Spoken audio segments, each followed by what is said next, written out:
vous remercier pour votre patience. On essaie de trouver un équilibre avec les lumières, un équilibre qui marche pour vous, mais aussi pour notre chaîne YouTube.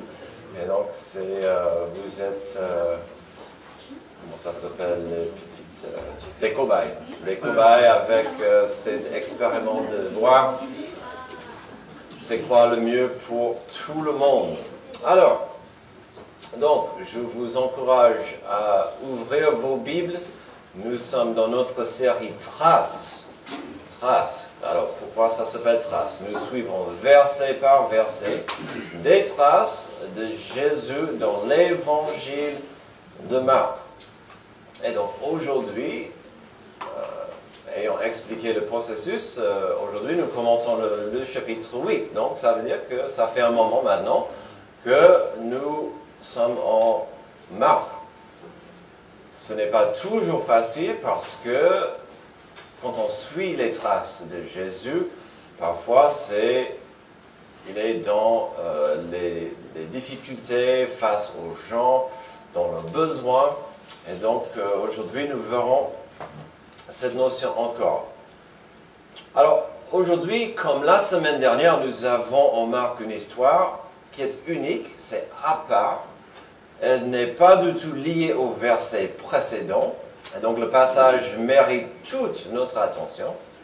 Comme le passage du dimanche dernier, nous avons une histoire qui n'est pas forcément remplie de théologie profonde ou des doctrines capitales. Il n'y aura pas de péché, entre guillemets, il n'y aura pas des gens malades, des gens mourants, pas de lépreux, il n'y aura pas des démoniaques à guérir. Puis, pour rendre ma responsabilité encore un peu difficile, nous aurons devant nous un replay d'un passage que nous avons vu il y a un mois. Spoiler, Jésus va encore multiplier un peu de nourriture pour bénir une foule affamée. En plus, je ne voulais pas tricher et sortir des mêmes points du premier passage au chapitre 6, même s'il y a beaucoup de parallèles, je ne pouvais pas vous faire ça, de reprêcher les mêmes points. Tout ça pour dire, qui sait, peut-être aujourd'hui sera comme la semaine dernière, plus d'applications modernes dans une prédication plus courte que normale, peut-être. Attention avec les amens quand je dis je vais prêcher plus court que normal. Alors, comme introduction à notre passage du jour, j'aimerais vous parler d'une interview avec une femme très célèbre, très connue à une époque. Si je vous disais que l'interview était avec Angèle Bojaxiu, à vous souhaiter, oui. Probablement ce nom ne vous dirait rien. Mais avec un peu d'éclaircissement, vous connaîtrez le nom Mère Teresa. Heureusement, elle a changé son nom. Hein? Amen. Un jour, quelqu'un a posé une question à Mère Teresa. Quand on dit pauvreté, la plupart des gens pensent à la pauvreté matérielle. Mère Teresa a répondu, c'est pourquoi nous parlons des indésirables, des mal-aimés, des négligés, des oubliés, des solitaires. C'est une pauvreté bien plus grande, car la pauvreté matérielle peut toujours être satisfaite par des choses matérielles. Si nous ramassons un homme qui a faim de pain, nous lui donnons le pain et nous avons satisfait sa faim. Mais si nous rencontrons un homme terriblement seul, rejeté, mis au rebut par la société, l'aide matérielle ne l'aidera pas. Car pour éliminer cette solitude, pour éliminer cette terrible douleur, il a besoin de prière. Il a besoin de sacrifice. Il a besoin de tendresse et d'amour. Et cela est très souvent plus difficile à donner que les choses matérielles. C'est la raison pour laquelle il n'y a pas seulement une faim de pain, mais aussi une faim d'amour. La nudité n'est pas seulement l'absence d'un vêtement, la nudité est due à la perte de la dignité humaine. Et le sans-abrisme Ce n'est pas seulement ne pas avoir de maison où dormir, c'est être sans abri, être rejeté, indésirable, être un élément de la société mis au rebut. L'enquêteur poursuit. Nous vous avons vu, vous et les sœurs, faire pour les enfants de toutes petites choses et avec une telle tendresse, juste dans la façon dont vous les traitez. Et c'était très inspirant. Pouvez-vous en parler? Mère Teresa a répondu, ce qui compte, ce n'est pas ce que nous faisons, ni l'ampleur des choses, mais l'amour que nous mettons dans ce que nous faisons. Parce que nous sommes des êtres humains. L'action nous semble très petite, mais une fois qu'elle a été donnée à Dieu, Dieu est infini, et cette petite action s'élève, elle devient une action infinie. C'est intéressant. C'est presque comme si elle disait, quand je sers mon prochain, je sers mon Dieu. C'est pas mal ça. Alors pourquoi je vous ai donné une partie de cette interview avec Mère Teresa? Car un grand thème de notre passage aujourd'hui sera la compassion. La compassion étant un sentiment de pitié qui nous rend sensibles au malheur d'autrui. Je l'ai dit récemment, souvent la compassion fait plus que toucher votre cœur, ça va toucher votre corps à agir et de faire quelque chose, faire une différence. Si quelqu'un comprenait vraiment l'importance de la compassion, c'était Mère Teresa. Mais elle a toujours compris. Et elle a parlé de l'importance d'agir et montrer la compassion de Jésus-Christ. Dans ce monde cruel, elle n'avait pas tort sur cette société égoïste et violente. Notre monde souffre terriblement d'une absence de la compassion de Jésus-Christ. Souvent on entend, où est Dieu dans cette catastrophe? Où est ton Dieu dans ce malheur? Et souvent, Dieu aimerait que les gens voient lui en nous. Aujourd'hui, nous découvrirons une scène avec des gens dans le besoin de la compassion de Jésus. Nous verrons quelques leçons que Jésus avait pour ses disciples.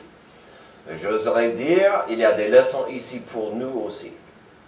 Des leçons qui pourraient changer le monde autour de nous. Je ne vous demande pas de changer le monde à l'autre côté de la planète aujourd'hui, mais si on pourrait commencer le monde autour de nous. Quand le monde a besoin de la compassion de Jésus, souvent, cela se manifeste dans des besoins pratiques.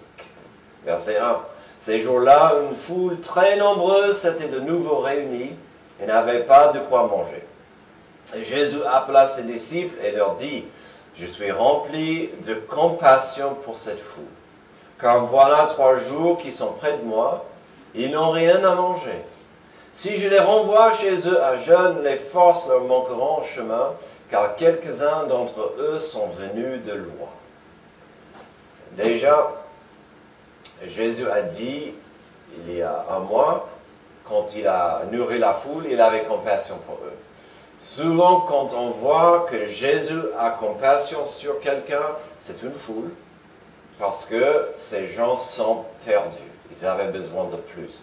Et donc, encore nous voyons Jésus qui voit une foule, il est rempli de compassion. À ce stade, il y a quelques détails à couvrir tout de suite. Il y a quelques semaines, dans notre série, nous avons vu une scène similaire à ceci. Certains sceptiques, ou même des adversaires de la Bible, veulent dire que c'est la même histoire qui est répétée ici. C'est la même chose, ils avaient le flemme, ils ont rembobiné et remis la même histoire. Alors, voici quelques raisons pour lesquelles je ne suis pas d'accord que ce n'était pas la même chose. La même histoire se trouve au Matthieu 15. Et Matthieu 15 vérifie et collabore, merci, des détails. Et les différences des détails. Ici, on a 4000, l'autre était 6000. Il y a aussi la notion qu'il est toujours dans cette région qui était à part. C'était près de la Décapole, cet endroit qui était moins Israël et plus un territoire étranger. Et donc, on a ça. Et on verra un détail tout à l'heure qui va parler de ça. Il y a aussi voilà, des chiffres différents, assez précis. Et donc, ce n'est pas la même chose qu'on a vu il y a un mois. Il faut comprendre qu'à ce stade, Jésus est toujours dans cette région à côté d'Israël. Ces gens avaient entendu parler de Jésus et sa réputation de guérisseur était connue. Mais il y a une implication dans le passage important ici. Avec plus de 4000 personnes qui étaient là quelques jours, il est probable que Jésus faisait plus que des guérisons à ce stade. Probablement, Jésus faisait ce qu'il préférait faire, et pourquoi pas. Qu'est-ce que Jésus préférait faire? Il est clair, quand vous lisez dans l'évangile de Marc, Jésus préférait enseigner. Il voulait prêcher deux choses. Répentez-vous, changez votre chemin et acceptez-moi en tant que sauveur, en tant que Messie spirituel. Je suis la réponse spirituelle que vous n'aviez pas jusqu'ici. Et donc, il voulait prêcher. Oui, il pratiquait des guérisons, des miracles, mais c'était sa compassion. Mais ce qu'il voulait faire, c'était de prêcher. Et souvent, quand on voit que Jésus était ému par compassion, ensuite, il a prêché. Il a enseigné. Et donc, probablement, il a enseigné, il a prêché. Alors, ces gens, comme j'ai dit, ils avaient entendu parler de Jésus le guérisseur. Mais est-ce qu'ils connaissaient sa sagesse et son enseignement? À mon avis, pour la première fois, ces personnes des 10, 12 cultures différentes qui vivaient ensemble avec des dieux et des pratiques religieuses différentes, pour la première fois de leur vie, ils ont entendu la vérité de celui qui était la vérité. Et pour la première fois, ces étrangers qui avaient des racines juives, ils se sont dit, ah, maintenant je comprends mieux. Il est plus qu'un guérisseur, il a les mots de vie. Et donc, ils étaient attentifs à ce que Jésus avait à enseigner. Après 3 jours de ces gens, c'était évident qu'il y avait des besoins pratiques. Déjà, c'était le moment de clôturer la réunion et qu'ils rentrent. En plus, c'était évident que cette notion de rentrer pour certains impliquait des distances longues. Puis c'est clair qu'ils étaient affamés. Puisque nous parlons de la compassion, que dirait la voix de la logique? Ce sont des grands, des adultes qui ont décidé de chercher Jésus, qu'ils se débrouillent. Alors, est-ce que cette voix de la logique a tort? Pas forcément. Cette même voix de la logique pourrait dire, ce n'est pas mon problème. Tandis que la compassion fonctionne autrement. Elle va s'impliquer dans des besoins, dans des logistiques et même dans la misère d'autrui. C'est pourquoi Jésus a pris le temps de rappeler certains détails à ses disciples. Il ne voyait qu'une foule qui devait partir. Jésus est revenu à l'humanité de la foule. Il voyait des gens dans la souffrance. C'est facile de sauter cette étape pour moi. La Bible dit clairement qu'il y a 2 amours qui font la base de toute la parole de Dieu et l'enseignement de la parole. C'est l'amour profond pour Dieu et l'amour pratique pour mon prochain. Ce que nous appelons ici l'amour au carré. L'amour pour Dieu profond, l'amour pratique pour mon prochain. Jésus a dit, ces 2 amours sont la base, la fondation de toute la parole de Dieu. Alors, si c'est vrai, si cet amour est important, si l'amour profond pour Dieu et l'amour pratique pour mon prochain sont capitaux, quelque part c'est dans des détails de tous les jours, dans des besoins pratiques que l'on est censé agir. Si je dis souvent que vous pouvez donner sans aimer, mais vous ne pouvez pas aimer sans donner, Je vais souvent ajouter à cela qu'il sera difficile d'aimer sans servir. On peut servir sans aimer. Mais quand on veut servir, et on ne peut pas le faire dans l'amour, ça devient automatique, mécanique. Parfois, ça devient de la religion à l'Église. Je vais souvent ajouter à cela qu'il serait difficile d'aimer sans servir. Jésus a dit, et Mère Teresa a compris cela, que le service pour quelqu'un dont le besoin est lié au service à Dieu. Pour moi, un des passages les plus lourds, même terrifiants dans toute la Bible, se trouve dans la deuxième moitié de Matthieu 25. Matthieu 25. J'aimerais vous lire une partie du passage terrifiant. 37. Les justes lui répondront, Seigneur, quand t'avons-nous vu affamé, et t'avons-nous donné à manger, ou assoiffé, et t'avons-nous donné à boire? Quand t'avons-nous vu étranger, et t'avons-nous accueilli, ou nu, et t'avons-nous habillé? Quand t'avons-nous vu malade, ou en prison, et sommes-nous allés vers toi? Et le roi leur répondra, je vous le dis en vérité, toutes les fois que vous avez fait cela à l'un de ces plus petits de mes frères, c'est à moi que vous l'avez fait. Ce que nous faisons à notre prochain compte pour Dieu. Nous avons vu ça hier dans la réunion des hommes. La notion d'aimer un petit et de ne pas faire trébucher un petit, mais d'aider les gens à trouver l'humilité et la repentance de Dieu. Je vous encourage d'ouvrir vos yeux aujourd'hui aux besoins pratiques autour de vous. Alors, cela impliquera que vous faites l'opposé de la fameuse distanciation de l'époque de Covid. De regarder plus loin que 1 mètre. Ou, pour certains, de regarder plus loin de votre écran. Parce qu'il est trop simple de se perdre. Ah, oh, excuse-moi. De regarder plus loin que 1 mètre, ou peut-être quelques centimètres de votre écran. Car ce monde souffre aujourd'hui par un manque de compassion. Pouvez-vous en faire une différence? Quand le monde a besoin de la compassion de Jésus, souvent cela se manifeste dans des besoins pratiques. Souvent, cela implique une attitude de partage. Verset 4. Ses disciples lui répondirent, avec la loi de la logique, comment pourrait-on leur donner assez de pain à manger, ici, dans un endroit désert? Jésus leur demanda, combien avez-vous de pain? 7, répondirent-ils. Ouf. Comment pourrait-on leur donner assez de pain à manger? Jésus, regardez, pas de magasin,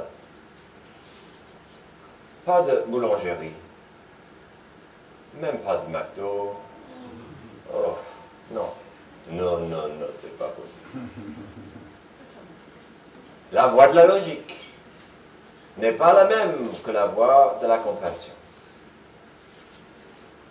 Comme la dernière fois, nous voyons la voie de la logique sortir des disciples. Des phrases comme « Et alors? Que veux-tu que nous fassions? Comment ça me regarde ?» La voie de la logique comprenait ce qui était évident. Dans un endroit désert, il n'y avait pas la possibilité de les envoyer à chercher de la nourriture à côté. C'est presque comme Jésus attendait cette phrase de eux, afin qu'ils reconnaissent la simple vérité de la suite. S'il n'y avait pas la possibilité de trouver du pain dans les alentours, arrêtez de chercher dans les alentours. Et Jésus leur demande à verset 5, combien avez-vous de pain?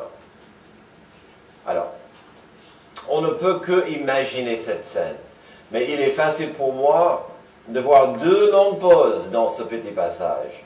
Une après cette question, non, même une après Jésus.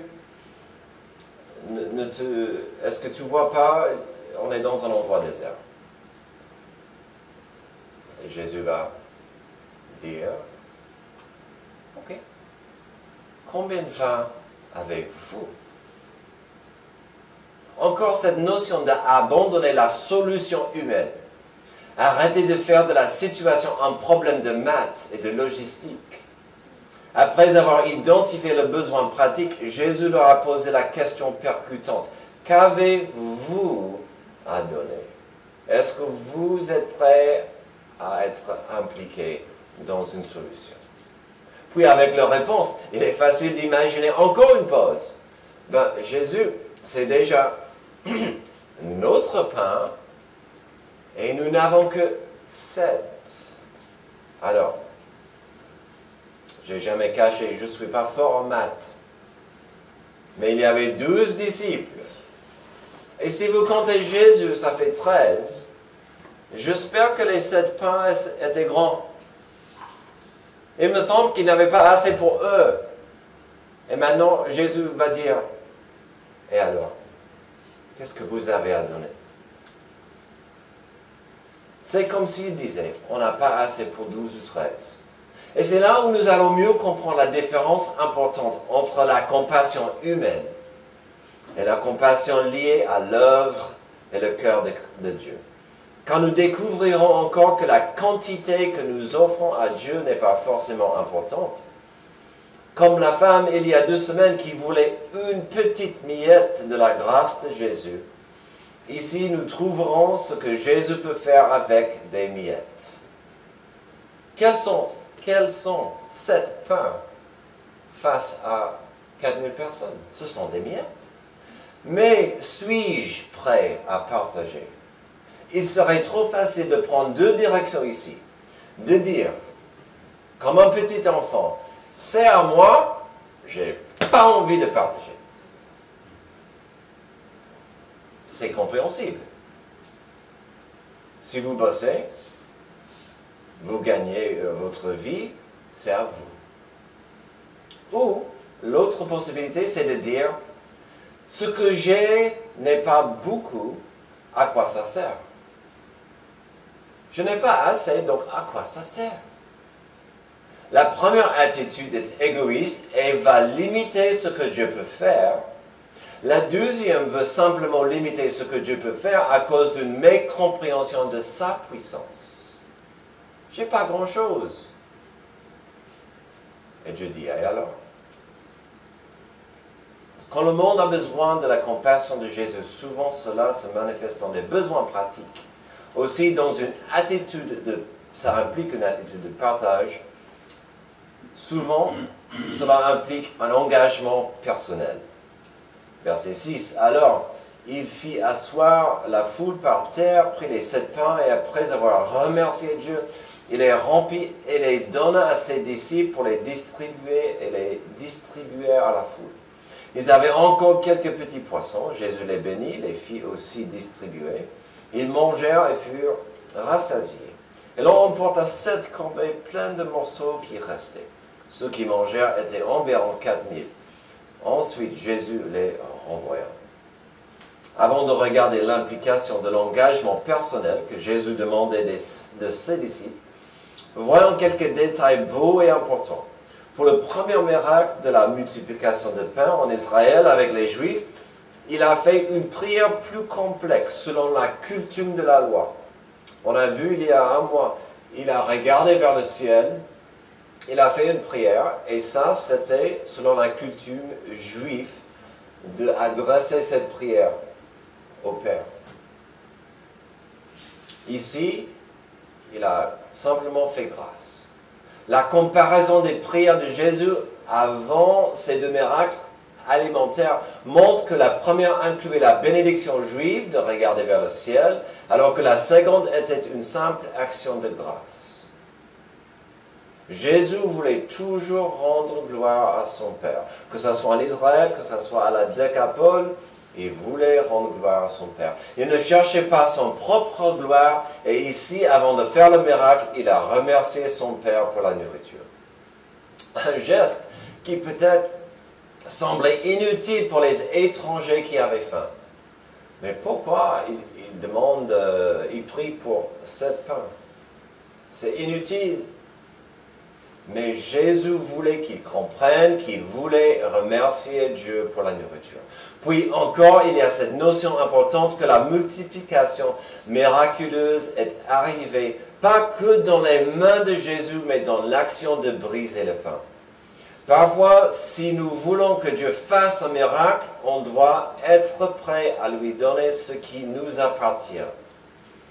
Puis aussi, il faut être ouvert à la notion que Dieu pourrait agir dans les actions de briser quelque chose qui m'était important. J'ai mes plans, j'ai mes rêves. Et Dieu dit, est-ce que je peux les avoir? Est-ce que je peux briser certaines parties pour multiplier et bénir les autres? Combien de fois avons-nous vu Jésus faire des miracles auprès des gens brisés? Des gens brisés. Jésus, guéris-moi. Je souffre depuis toujours d'un saignement. Jésus, guéris-moi. Je souffre à cause de la lèpre. Jésus, viens chez moi. Ma fille est mourante. À la compassion comprend la notion de ce qui était brisé. Ici, il y a un concept important à saisir.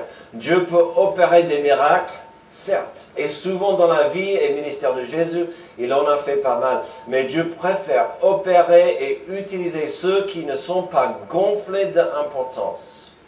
La rédemption de Dieu implique qu'il fasse des miracles avec des morceaux qui sont brisés à sa disposition. J'avais des rêves, des plans incroyables quand j'avais 17 ans. Dieu n'a pas forcément brisé mes rêves, mais quand j'étais prêt à dire, Dieu, peut-être ma vision pour mon avenir n'est pas ce que tu as pour moi. Il fallait que je sois un peu brisé pour qu'il vraiment prenne ma vie dans la direction qu'il voulait.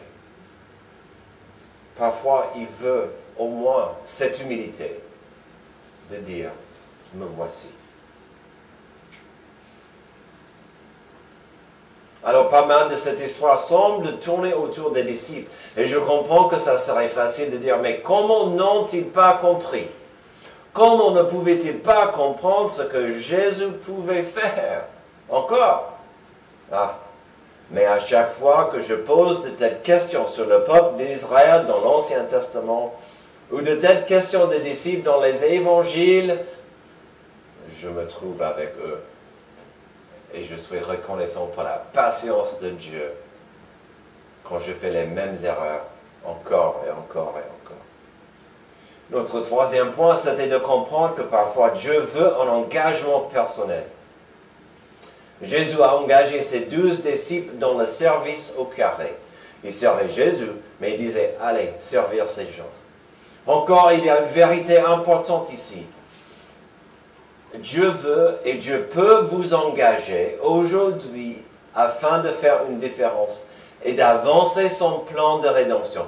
Mais il ne vous obligera rien. Il n'obligera surtout pas que vous pratiquiez la compassion, car sa compassion souvent implique la notion de descendre dans la saleté et la douleur pour engager des gens dans leur souffrance. Si cette Église peut vous aider dans votre souffrance, n'ayez pas peur, n'ayez pas honte de dire « j'ai besoin ». De la compassion. Aujourd'hui, nous avons pris une position sur la compassion, de dire qu'elle est plus qu'importante, même si elle est parfois difficile. Mais est-ce que c'est vraiment important? Est-ce que cela implique vraiment que je m'engage dans la misère des autres? Que je peux faire une différence? Pour terminer, j'aimerais vous rappeler d'une histoire que Jésus a racontée pour illuminer l'importance du lien entre l'amour pour son prochain et la compassion. N'oubliez pas, l'amour pour ton prochain est plus important que d'autres choses dans le monde, ainsi que l'amour pour Dieu. En Luc 10, nous avons ceci.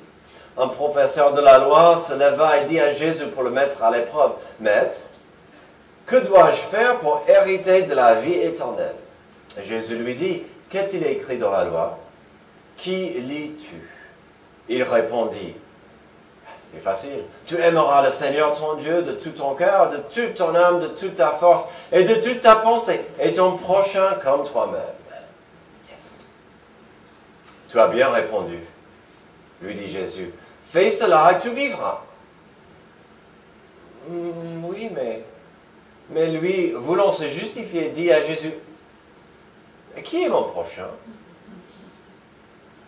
J'aime bien Dieu, mais je suis censé aimer qui en fait? Jésus lui a raconté l'histoire du bon Samaritain. C'était l'histoire d'un juif qui voyageait de Jérusalem à Jéricho, qui est tombé dans les mains violentes des brigands. Et Jésus a dit, cet homme, ils l'ont attaqué, ils l'ont laissé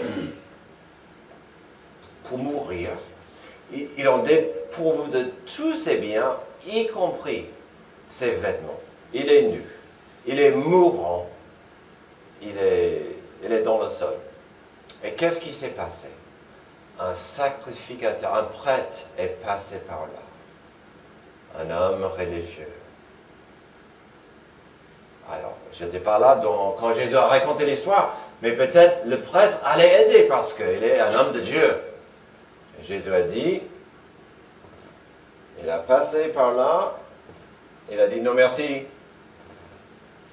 Suivi par un lévite qui bossait au temple. Donc, un professionnel de la religion, même si ce n'était pas un prêtre. Et qu'est-ce que lui, il a fait? Non, merci, ça ne m'intéresse pas. N'oubliez pas, selon la loi juive, selon la loi de Moïse, si on touchait du sang, on était impur. Et donc, la compassion allait coûter quelque chose. Ce n'était pas la peine. Quelqu'un d'autre arrive, un Samaritain. Les Samaritains, c'était pire que les Français et les Belges, ou des Français et des Anglais. C'était vraiment, culturellement, la guerre. Le Samaritain avait le droit de cracher sur le corps et dire « Tant mieux, tant pis, tant mieux. Haha. T'as mérité ça. » Et qu'est-ce que Jésus a dit qu'il a fait? Il est descendu dans le sol, dans la poussière, dans le sang. Il a donné des huiles, il a purifié des blessures, il a mis des médicaments, il a pansé ses blessures, il a mis sur sa bête, il a amené dans la prochaine ville, il a déposé, il est sorti son portefeuille, il a dit, « Ok, j'ai fait tout ce que je pouvais aujourd'hui, je vous donne de l'argent et si ces soins coûtera plus, tu me donnes la facture. » C'est magnifique. À la fin de l'histoire, vous avez un homme qui a prouvé son amour pour son prochain. Quelqu'un qui ne connaît même pas. Et comment? Dans la compassion, il a agi dans la poussière, dans le sang et la mocheté de la violence de quelqu'un d'autre. Pourquoi? Pour aider avec des besoins pratiques. Il a aussi décidé de partager de ses propres biens afin d'aider le pauvre homme dans le moment, mais aussi pour ses soins dans l'avenir. Il s'est engagé personnellement avec son temps, son aide, son argent, son propre investissement. Nos trois points d'aujourd'hui. se trouve dans la compassion du bon Samaritain, qui était une histoire pour prouver que si vous allez aimer votre prochain, ça doit impliquer de la compassion. La compassion de Dieu est-elle si importante?